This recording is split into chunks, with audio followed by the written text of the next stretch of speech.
कुरान करीम के पारा 9 सूरह अनफाल की आयत नंबर 34 में अल्लाह ताला ने अपने वलियों के नेक और परहेजगार होने को ताकीद के साथ बयान करते हुए इरशाद फरमाया, इन औलियाउहु इल्लल मुत्तकून, उसके औलिया तो परहेजगार ही हैं।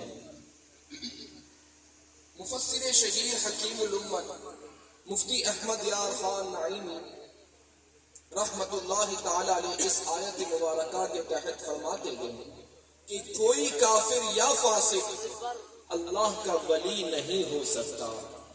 विलायत इलाही ईमान और तकवे से ही मिलती है।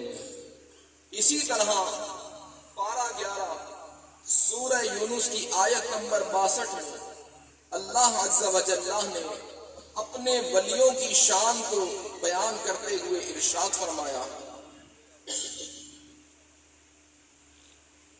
अला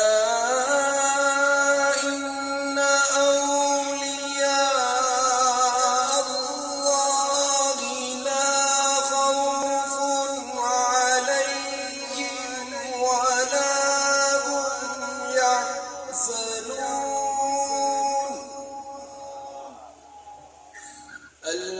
الذين آمنوا وكانوا يتقون لهم البشرى في الحياة الدنيا وفي الآخرة لا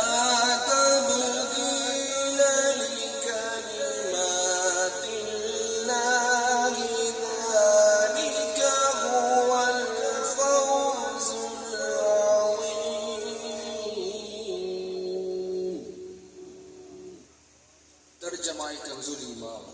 सुन लो, बेशक अल्लाह के वलियों पर ना कुछ खौफ है ना कुछ गम।